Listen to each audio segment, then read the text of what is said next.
Kornit Digital is the latest U.S. IPO to list on the Nasdaq Market. Gabi, explain to us what Kornit's about, because the market seems to like it, for over 40% on your first day of trading. Yes, it's been a very exciting day.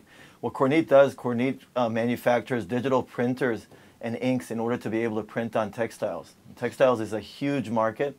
We're talking about the printed textiles market, which is $165 billion annually of an overall textile market of $1.1 trillion.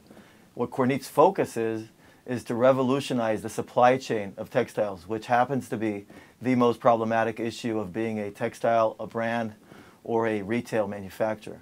What are some ways to make it more efficient? Because what else is interesting is that you're looking to reduce environmental impact that your type of business has with the textile industry. Sure, that's correct, actually. The way that printing on textile has happened for decades and decades is using a very dirty technique called screen printing.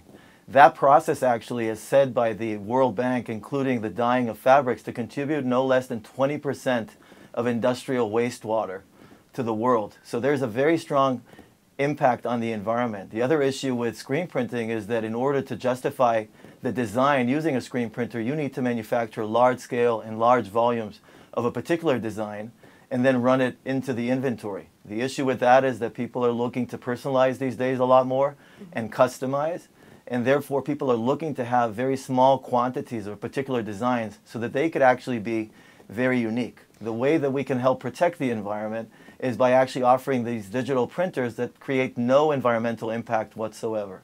Let's talk about plans for growth, because it is a huge market, the textile industry, over $100 billion in annual sales.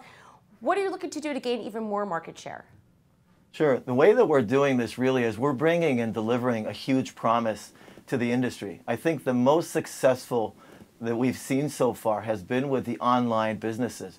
We have customers that are actually with B2B or B2C applications shipping 5,000 and 10,000 shirts per day. They take their orders through web stores, or they actually serve several web stores. And the business is scaling exponentially. We have customers that are growing at a 40% rate month to month and have by far exceeded 1 million shirts per month. So this is a huge business. So a lot of the scaling is allowing people actually to get these websites to run even faster through very strong machines and systems that we offer, as well as high-end inks that we offer. And from a business model standpoint, the opportunity that Kornit has is really very much like a razor blade business model, whereby we're selling a system and also inks.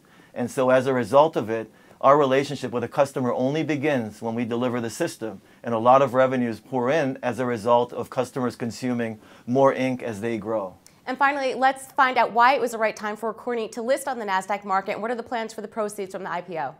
Sure. So, Kornit's been growing at a CAGR of 30% in the last 3 years, and even last year, 34%. We're seeing a trend continuing. And really what's most impactful is, you remember that $165 billion market I spoke about, only 2% right now is being done digitally. We are just in the beginning of this technology revolution. Being at this huge inflection point, we felt that going public is the right thing to do. It allows us to attract talent, and Israel, which is where we come from, is the center of gravity for the printing world.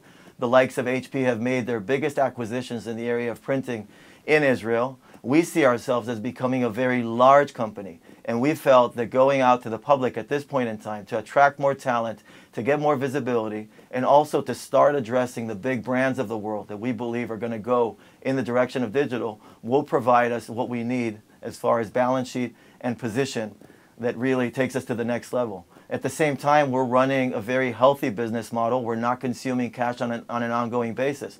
So the IPO is really not about financing the growth. It's about enabling us to get out there more aggressively, more strategically, and perhaps in the future be a consolidator of other businesses as well. Okay, sounds great. Thanks very much, Gabi, and congratulations again on a great first day trading. Thank you. For TheStreet in New York, I'm Jill Malandrino.